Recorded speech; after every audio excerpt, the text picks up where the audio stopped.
Salut, je suis là. Le voici enfin après. Oh, dis-moi Farid, mais je crois que ça fait facile 6 mois qu'il attend cette machine. Bon, évidemment, il le sait, les projets ici ne sont pas pressés, surtout qu'il s'est rajouté sur la pile de projets en cours. On a donc un X-Max qui a été monté sur mesure. On est parti sur la base d'un roller, puisque c'est la plus petite base qu'on pouvait avoir, de façon à ce que ce soit rentable, même s'il voulait en plus changer les triangles, les portes fusées, etc. Donc le roller est arrivé sans les roues, sans la carreau. On a donc pris une carreau incassable. On a acheté l'arceau. On a acheté les roues. Les petits capuchons de roues qui vont avec parce que ça pète quand même, c'est bien bleu. Les triangles renforcés, le kit complet bleu. Le carter de diff avant a lu bleu. Pensez-y en haut, il y a un petit jour. Quelle que soit la marque que vous prenez, j'ai essayé 3 marques différentes, il y a un jour. Donc pense à fermer là-haut. Moi j'aime bien le faire avec la graisse, tu peux le faire avec du silicone, d'un pâte à joint, ce que tu veux. Moi je suis content avec la graisse, donc je fais la graisse. On a la plaque sous le skid plate ici, qui en alu aussi. On l'a aussi mis en bleu, même si on ne la voit pas. Kit de visserie complet inox. Tige titane à l'avant. À l'arrière pas utile, il te reste les deux d'origine devant pour être derrière, c'est rare de tordre une tige à l'arrière. Le renfort de pare-choc avant RPM. Kit de roulement modèle Barbette. Et le plus gros changement a été effectué à l'intérieur. On a ici un X-Max d'origine qu'on a pesé avec les deux batteries Jens Bashing à bord à 1 kg tout juste. Celui-ci avec les Jens Bashing à bord fait 11 kg 300. Et la grosse différence vient évidemment du poids des pneumatiques, 570 grammes les origines contre 770 ceux-là. Donc 200 grammes par roue, ça fait 800 grammes en plus sur toute la machine. Ça nous ramène à 10 kg 5. On a donc 500 grammes de plus, toujours encore, qu'un X-Max d'origine. Et ce poids vient des triangles renforcés. Et, j'ai oublié de les citer, les portes fusées avant et arrière, avec donc roulement gros diamètre RPM. Traxxas les ont sortis eux-mêmes, à voir si il y a suffisamment de plastique devant, parce que la dimension de la pièce globale n'a pas changé, c'est juste la taille du roulement, va supporter les coups. Ce qui nous manque, ce sont des chapes renforcées. Ça, c'est vraiment quelque chose qu'on aimerait bien avoir. Il a reçu le ressort de sauve-cerveau et la biellette option renforcée pour le 2085X. On a le cerveau d'origine, mais qui a reçu des pignons métaux. On a reçu le fichier d'un abonné pour faire les caches, pour mettre les gros modules, les gros pignons et les autres moteurs. On a reçu, qui a été fait par Fripouille. On a le support moteur chinois. Vous le trouvez pour une trentaine d'euros à l'heure actuelle. On a un Obiwing 5687 1100 kV, mon moteur préféré pour l'instant de tout ce que j'ai testé dans le X-Max en vitesse.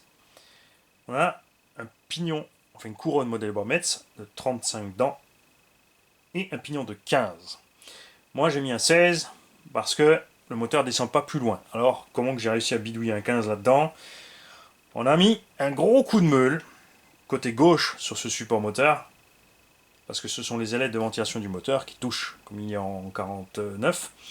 On a 2 mm d'ailettes, et ces 2 mm d'ailettes, eh bien, elles touchent. Voilà. Évidemment, hors de question de fraiser dans le moteur, et d'abîmer le carter moteur. On a fraisé en bas, parce qu'il y a 1 cm d'alu, il y a de la marge. Ça pose aucun problème au support. Et de ce fait, on a réussi à descendre pour passer un 15. J'ai essayé le 14 a toujours trop de jeu, vraiment avec le 15, on arrive à serrer le jeu avec le 15, mais on n'arrive pas à descendre suffisamment pour passer le 14 proprement. Par contre, l'autre chose que j'ai dû faire par rapport à Big Mama pour réussir à descendre ce moteur plus loin, c'est couper ici l'ergot en plus du châssis entre la jonction du train arrière et du train avant. Je n'ai pas fait ça sur Big Mama, on voulait rester vraiment un maximum d'origine, mais là pour descendre sur ce pignon, ça n'a pas été possible. Ici j'ai mis un pignon de 15 parce qu'une petite dent en moins sur le pignon sur un rapport pareil, ça fait une grosse différence. Ça suffira toujours large en mes max, mais on va gagner en autonomie, on va diminuer un petit peu la chauffe et c'est surtout les lipos qui vont dire merci. Alors là, pour l'instant, juste pour faire un essai rapide, j'ai mis les bashings. Ce ne sont évidemment pas les batteries que je vous conseille de mettre dans ce type de montage. On a mis un max 6, parce que ça suffit. C'est pas la peine de mettre un max 8, un max 5, l'engin ira pas plus vite. C'est le moteur, le consommateur. Tu peux mettre un vario de 1000 ampères, que ça ne changera rien. C'est pas le vario qui pousse le jus dans le moteur, c'est lui qui tire le jus. Si ton vario est trop faible, il chauffe, il peut un peu brider les performances, ok. J'avais le max 5 dedans, j'ai mis le max 6, j'ai pas ressenti vraiment une différence, franchement, pas vous dire. J'avais 2-3 petits soucis de chauffe à un moment donné, quand mon vario était posé au fond. C'est très juste, surtout que moi j'ai tout laissé en place ici, donc on était vraiment écrabouillé au fond. Et en plus, mon ventilo avait une pale défaillante. On l'a monté ensuite plus haut. Là, on a encore eu un petit souci parce que le ventilo avait pris une caillasse et on n'avait plus qu'une pale qui était dedans. Donc ça faisait...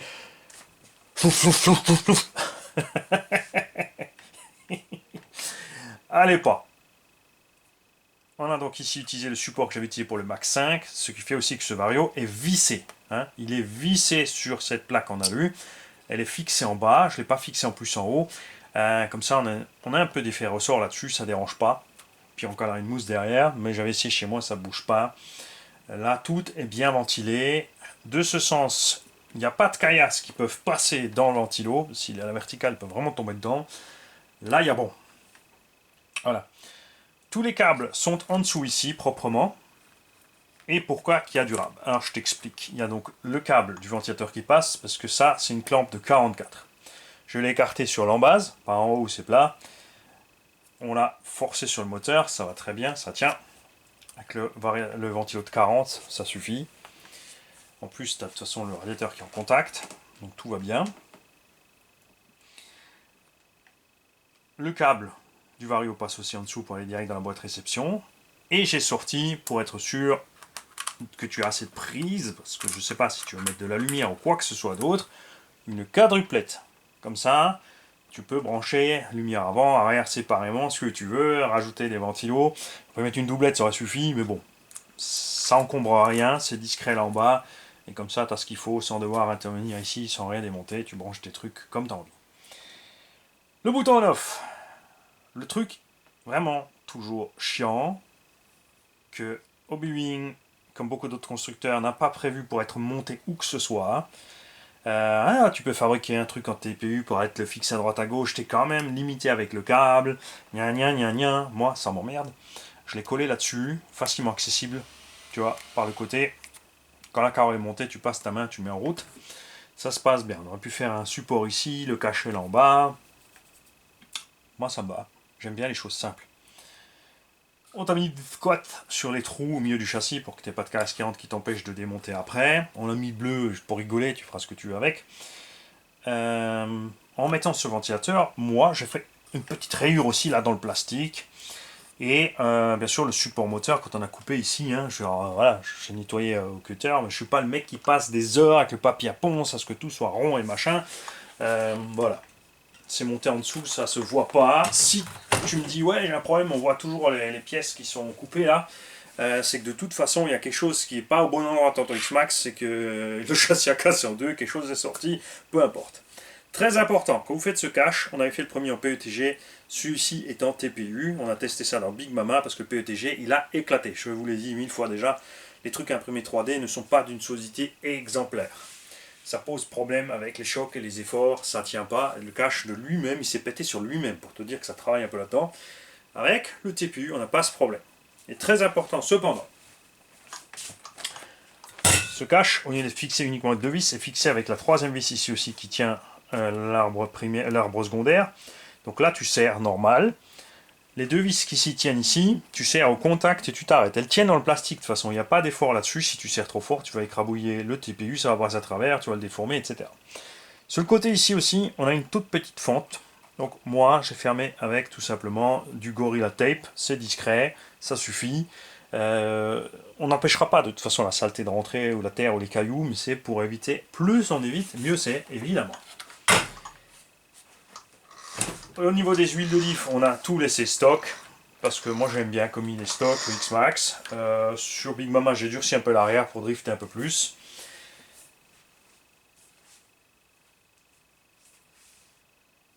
Et ce qu'on a fait, parce que je l'ai testé sur, je crois, 3 de mes X-Max, on a testé aussi, c'est Papa RC qui l'est aussi en test en cours, on a sorti sur le bec du Vario 7,4 volts. Ton cerveau est alimenté en 7,4, forcément les ventilos aussi, mais les encaisses c'est pas un problème.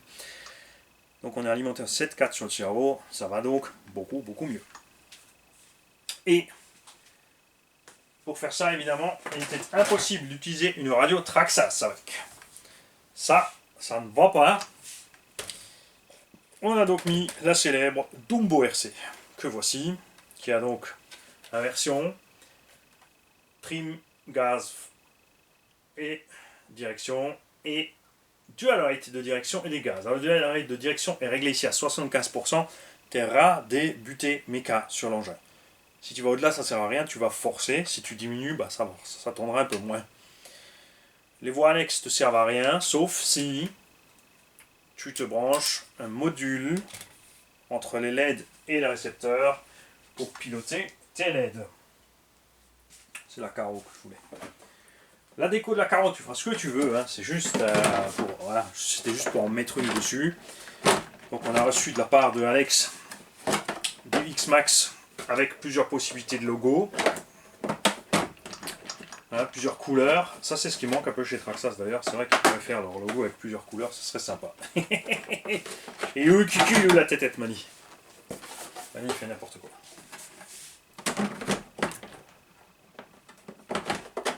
Voilà. Donc tu vois, tu passes largement ici pour appuyer sur le bouton pour mettre en route. La direction du coup, hein, c'est un peu plus vite que l'origine, c'est clair, ça va bien, même si tu presses dessus, il tournera quand même. C'est ce qui est chouette comme ça. Moi je laisse toujours les biellettes plastiques d'origine sur la direction. Elle se plie, elle machin, une fois il faudrait trimer un peu à gauche, une fois un peu à droite, c'est pas vraiment important. C'est un MT. Et les biellettes à lui, beaucoup constataient qu'elles pètent. Et de toute façon, si c'est pas la biellette qui pète, tu pètes le porte-fusée ou tu pètes la direction elle-même. La biellette, elle travaille. Et puis, une fois de temps en temps, bah, tu la changes. Une paire de biellettes, ça vaut 7 ou 8 euros. C'est ridicule de changer ça une fois tous les 2 ans, peut-être. Donc, c'est tranquille. Alex nous a fait aussi les feux pour X-Max Origin et Raptor. Le logo Raptor. Et tu as le nouveau logo du garage dessus aussi. Mais comme dit, là tu fais ce que tu veux, c'est juste pour dire on a mis une déco. Et on a les Louise, donc ça ballonne pas, donc c'est trompeur. Parce que tu as les pneus qui ballonnent, tu as tout de suite une impression de puissance. Les pneus qui ballonnent pas, ça ne donne pas ça. Mine de rien, quoi. Ah aussi, comme j'ai pu ajuster mieux, parce que c'est pas le mien, hein, j'ai un peu plus attention. L'entredent est mieux ajusté sur le module A5, écoute ça.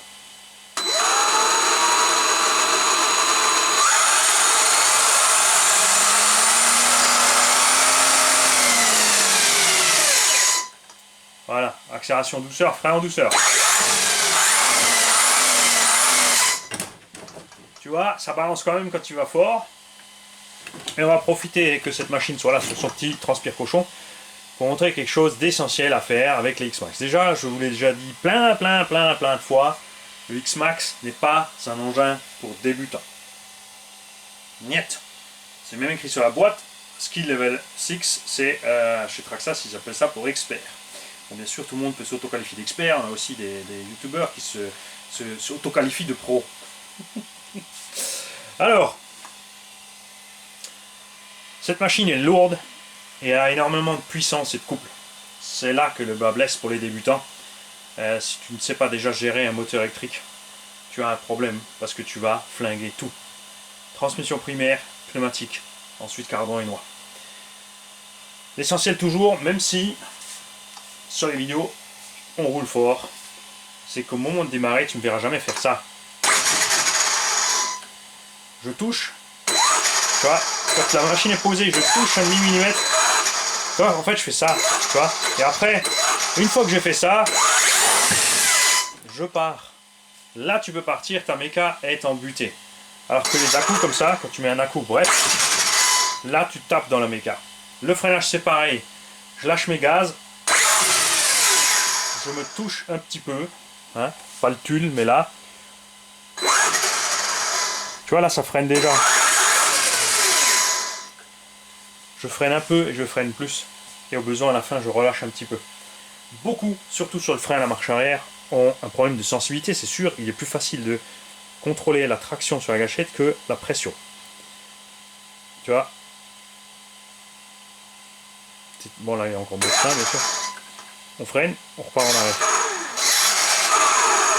Il faut être très doux, ça se joue à 2 mm sur les freins.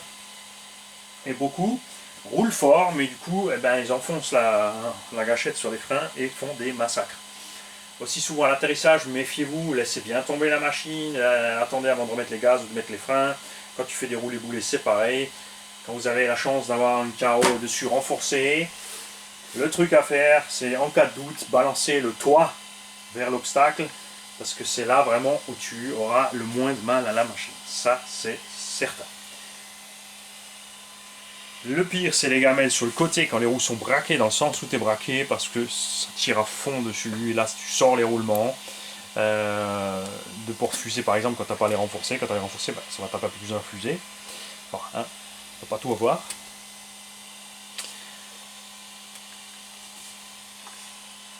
Alors, statique, c'est pas évident à montrer.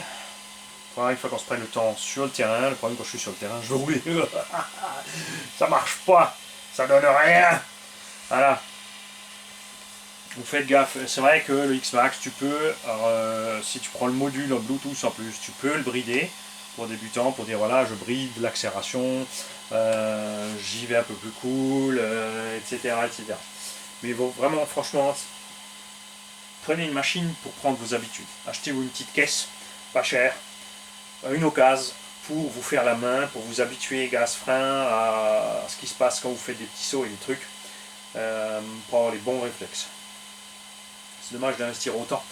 Combien on voit de X-Max sur le bon coin, de gens qui ont débuté, qui sont débutants, qui ont acheté un X-Max d'office, qui ont flingué la transmission ou autre chose, déchiré des pneus, et qui le revendent rapidement parce qu'ils ne savent pas le gérer, c'est trop pour eux, et derrière aussi la réparation, la méca, etc. à faire, et ils ne sont pas à l'aise avec. Donc prenez vos habitudes avec une petite machine, mettez-vous à l'aise, puis commencez à la rosser, hein, habituez-vous un petit peu à l'entretien, ce genre de choses. Et ensuite, vous pourrez passer sur plus gros. Il y a aussi plein de gens même qui ont déjà des buggy, des truggy, qui sont habitués à les rouler. Quand ils prennent un X-Max, ils le bousillent parce que un engin plus petit, avec des roues plus petites, plus fines, qui a moins de motricité, a moins d'effort sur la transmission. Et surtout, comme dit, n'oubliez pas les 10 kg. C'est énorme au freinage et à l'axel et sur les gamelles, ce que ce truc prend avec 10 kg à 60-70 km/h. C'est pas à la portée de tout le monde. Regardez nos premières vidéos, tout ce qu'on a déglingué en quelques runs par rapport à ce qu'on déglingue maintenant sur les runs. On roule fort mais pas trop. Après c'est sûr, hein, vous avez vu avec Big Mama, sous le pont, quand tu mets la dose, et ben tu la tailles toujours autant. Il n'y a pas photo.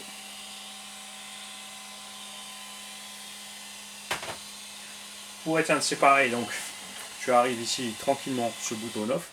Là, il suffit de rester dessus jusqu'à ce qu'il s'éteigne. Ce qui n'est pas le cas sur le VXL, faites gaffe. Enfin, tu peux aussi, mais voilà. Globalement, de toute façon, avec les variateurs qui ont des boutons électroniques, je vous le conseille de faire toujours aussi. C'est même les constructeurs qui vous le conseillent. De toute façon, je vais te montrer pourquoi.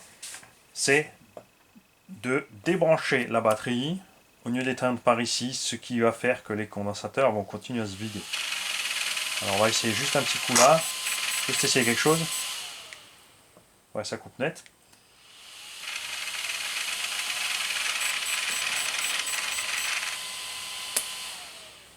Tu vois, le ventilo tourne encore un peu plus longtemps parce que ton ventilo, il vide les condensateurs. Quand les condenses sont vides, au moment où tu branches, au Bwing ça va parce qu'il y a l'anti-spark intégré. Tu n'as pas la moindre étincelle quand tu branches. Sur le VXL, tu as toujours l'étincelle. Si tu éteins avec le bouton off, tu débranches ta lipo et tu la rebranches, sur le coup, tu n'as pas d'étincelle parce que la charge est encore dedans. Mais si tu attends 1 heure ou 2, tu branches, à chaque fois tu as cette grosse étincelle qui est absorbée par les condensateurs quand ils sont bien vides. Tout simplement. Je ne suis pas pour que Traxxas s'obstine à ne pas mettre d'anti-étincelle à l'intérieur du Vario. Je trouve ça vraiment génial sur les Hobby d'avoir justement l'anti-spark à l'intérieur, donc l'anti-étincelle, et d'avoir aussi une anti-inversion des pôles. surtout avec les batteries type compétition, hein, parce que et c'est confirmé par plusieurs compétiteurs, c'est pas moi qui le dis, utilisateur de loisirs, je trouve que ça, c'est hyper méga dangereux. Tu peux me dire ce que tu veux, je l'ai déjà dit plein de fois, quelqu'un qui n'a jamais une fois branché à l'envers ce truc-là, ça n'existe pas, parce qu'à un moment tu discutes, à un moment tu es pressé, à un moment tu as une batterie qui est dans l'autre sens par rapport aux autres d'habitude, parce que tu as changé de marque, et pouf, tu es à l'envers. Quand tu as une protection d'inversion, ça va. Quand tu n'en as pas, tu as grillé un vario. Et il y a plein de compétiteurs, et surtout des plus jeunes, qui ont déjà tous cramé un vario à cause de ça. Donc moi, je ne suis définitivement pas pour ce système. J'en ai là parce que cela n'existe qu'avec ça, et c'est dommage. Je préfère 1000 fois avoir des câbles. Ou alors qu'ils mettent tout de suite une prise. Qui te mettent à l'avant du boîtier, tout de suite une prise comme ça avec des trompeurs EC5 XT90 qui veulent intégrer dans la batterie. Donc toi tu viens avec ton connecteur direct sur la batterie, basta. Parce que c'est vraiment dangereux. Donc niveau de la place pour les lipos sur les X-Max, t'es tranquille. Tu peux rentrer vraiment tout et n'importe quoi. Il y a des batteries par contre où les câbles sont à des endroits couillons. Pile poil au milieu sur la réglette. Donc dans certains cas tu peux coucher tes batteries. Il y a des batteries qui sont un peu trop hautes, pareil, quand tu les couches, ça rentre. Et si tu as besoin, normalement on en a parlé dans la préparation, tu peux rehausser le H central. Moi je roule vraiment qu'avec les fixations d'origine. Et si une fois ou deux elle s'est ouverte, c'est que je l'avais mal fermée. C'est qu'avec le temps aussi, des fois, quand tu mets des grosses batteries, un peu de pression dessus, donc tu chauffes et tu déformes ici ton plastique, qu'il ait nouveau un meilleur grip. Et tu t'arranges qu'il n'y ait pas trop de pression dessus. Si besoin, comme dit, tu rehausses un petit peu. Alors si tu rehausses qu'un petit peu avec une rondelle ou deux, tu n'es pas obligé de toucher à ton H central, hein, il va suivre, il va se déformer un petit peu. Si tu as une grosse hauteur en plus, comme je te l'ai dit, tu te mets au-dessus, tu changes la cale, ou tu fais une découpe ou autre, tu te débrouilles, mais tu fais ça de façon à ce que ce système soit bien propre à plat. Comme quand j'ai travaillé là avec la disqueuse, ben, on voit les traces. Comme j'ai fait une petite rayure dans le châssis, etc. De toute façon, je l'avais déjà dit au moment de la préparation. Ça, c'est en plus, c'est offert. Je te laisse la housse de style en plus, comme ça tu peux. Mais je te laisse l'installer toi, hein, parce que moi j'ai horreur de faire ça. Prends-toi bien le temps. Dégraisser, bien gratter avec Spontex ou papier de verre, là où vont les velcro. Couper proprement les morceaux de velcro là où ils vont. Bien les mettre dessus. Utiliser de préférence des pinces plastiques comme ça. Pour le maintenir en place, le temps que la colle sèche, tu peux laisser ça tranquille une nuit.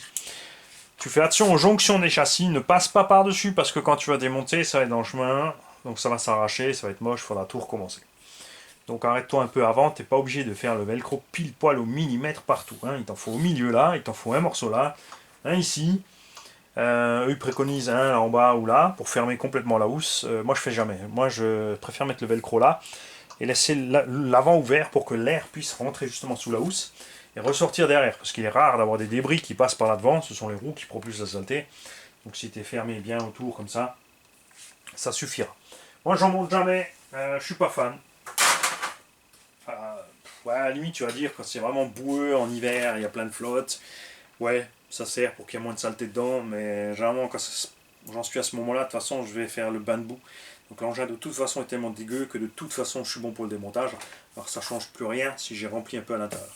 Là où ça peut aider, si c'est que les lipos seront moins exposés à la flotte, etc. N'oublie pas que tout ce qui est connecteur prend la flotte, ça ne les dérange pas, mais ça oxyde. Donc pensez, quand vous allez rouler dans les conditions humides ou autres, de débrancher vos cosses, de traiter avec du nettoyant électrique.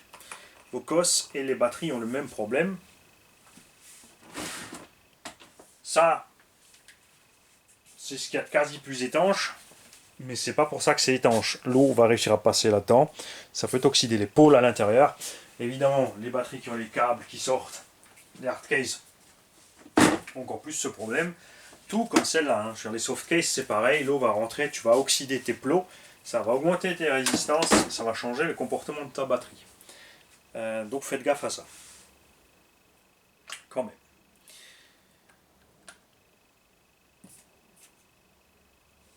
J'espère qu'on aura droit à des vidéos de ta machine en action, enfin déjà quand tu vas la recevoir.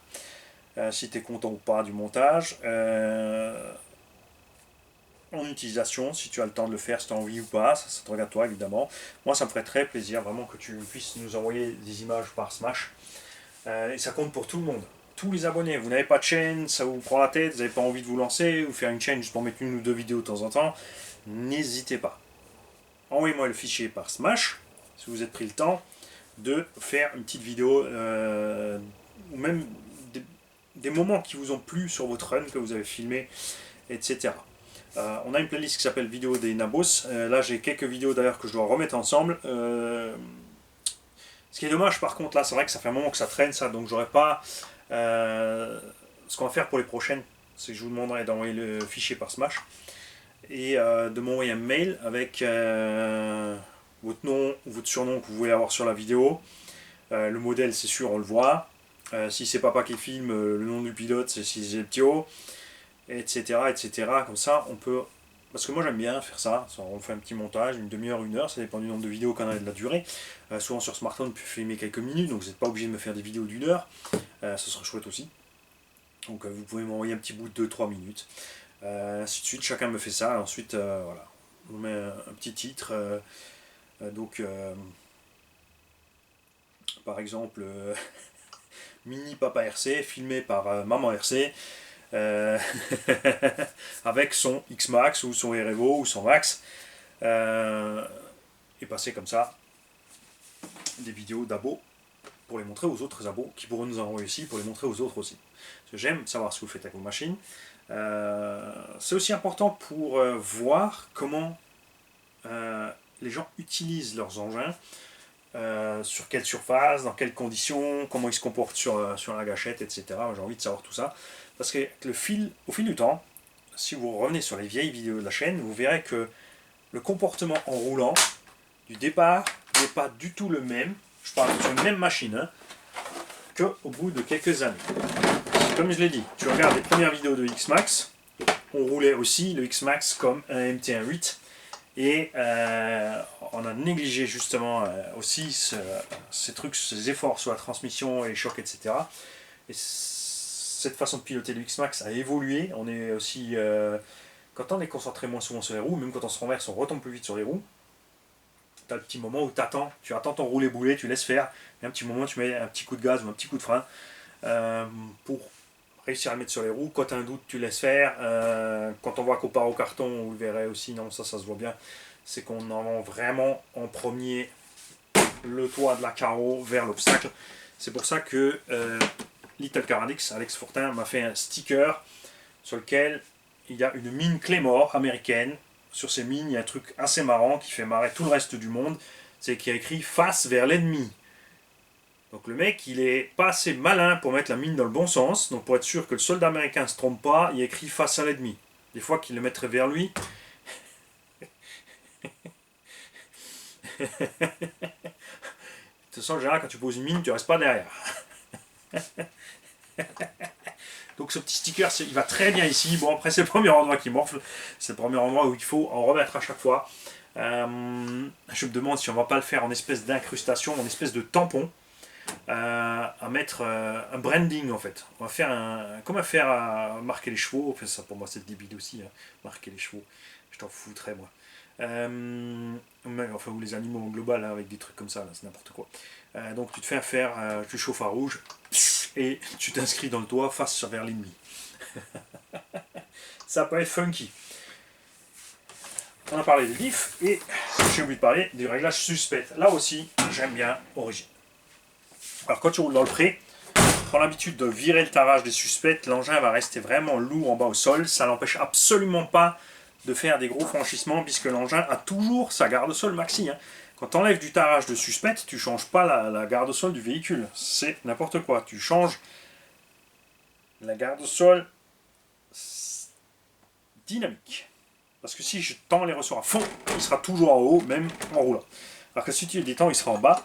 En roulant, il pourra bien bouger, mais il aura toujours la possibilité d'aller à sa garde-sol maxi. La seule façon de brider la garde-sol maxi, c'est de serrer les vis de butée des triangles. Là, ton véhicule descend, mais ce MT n'a pas ça. Donc, si tu veux régler la hauteur de caisse sur X-Max, tu te fais une petite cale. Tu peux prendre de la durite essence, donc diamètre 6 pour les tiges à morteau. Tu peux faire, là Model Bomets m'a fait des cales en TPU à mettre à l'intérieur de différentes hauteurs, que je peux mettre dans le corps d'un morteau, ensuite je repasse le piston dedans. Résultat, quand je lève la caisse, les roues viennent avec, parce que la suspension ne peut pas descendre plus loin, la tige est bridée dans son débattement. Tout simplement. Je te déconseille de régler à fond et de régler à hauteur roulée comme ça, parce que là c'est inconduisible, tu baignes dans tous les virages, et surtout qu'à l'atterrissage, au lieu d'avoir une espèce de progressivité, tu vois, là il freine un peu et ensuite plus. Si tu mets ton tarage maxi, j'ai vu ça dernièrement sur un truc, je crois sur une photo, là, il y en a un qui avait les catamortos tarés à donf, enfin sur une vidéo, j'ai vu, on m'a envoyé un petit extrait, pitoyable. Pitoyable parce que l'engin, du coup, on va admettre que ton ressort détendu, là, il freine 1 kg, puis 2, puis 3, puis 4, puis 5, puis 7, puis 9, plus 10, tu vois. On va dire qu'il y a 5 cm, chaque 5 mm c'est 1 kg. Si ton tarage est à fond ici de 5 cm, tu réduis donc à la moitié, ça fait qu'au lieu d'amortir de 1 à 10, ta suspension va amortir de 5 à 10. Ça fait que tous les chocs qui sont plus petits que 5, l'engin ne les prendra plus. C'est-à-dire qu'il va se comporter comme un jouet Nico, comme ça, et au moment du choc, si le choc fait 11 kg, boum, il va tout de suite tomber, il va remonter aussi vite et c'est naze. C'est pas comme ça qu'on règle une suspecte.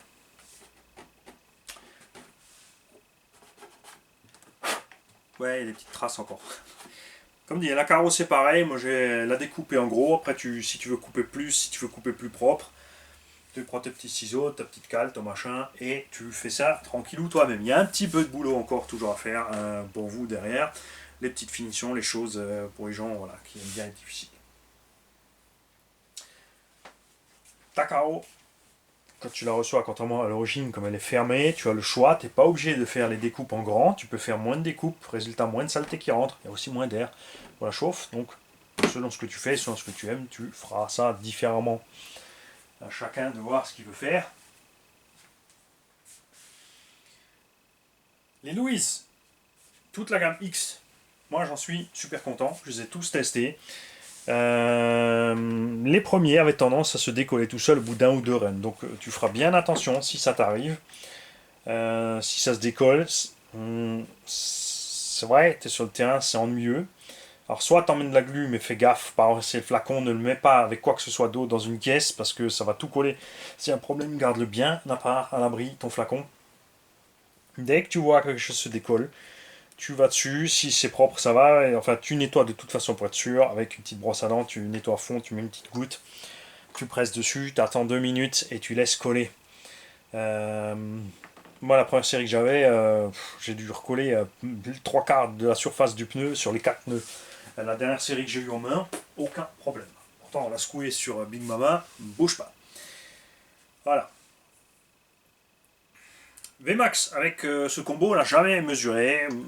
Ouais, c'est sûr qu'on sort un petit 80. On sort un 75-80 avec ce petit combo. Suffit large avec cette machine. À l'heure où je vous parle là, vous avez vu la vidéo par exemple du Camtar à 114 km/h. Ça fait tout de suite autre chose qu'un 8ème qui passe à 140. On a l'impression que c'est pire, pourtant c'est plus petit. Alors imaginez-vous les gens qui te disent ouais, moi mon RFO je roule à 110 dans le tout-terrain. Kékette. Tu vois passer le camion à 114, tu t'imagines la même chose dans le tout-terrain, rien que dans le pré à côté, dans l'herbe avec 2-3 bosses. Tu sais très bien ce qui se passe avec ta machine. Multiples tonneaux latéraux, comme l'a fait Mani avec le Max sur le petit vidéo fail. Tout simplement. Donc, on attend ton retour. Si tu veux bien, au pire dans les coms, sinon tu m'envoies un mail, si tu n'es pas dans les coms et si tu ne veux pas faire de vidéo, tu m'écris par mail évidemment. Si y a une modif à faire ou quelque chose, il n'y a pas de souci, on se tient au jus. Salut, et un salut à tous les autres aussi, évidemment.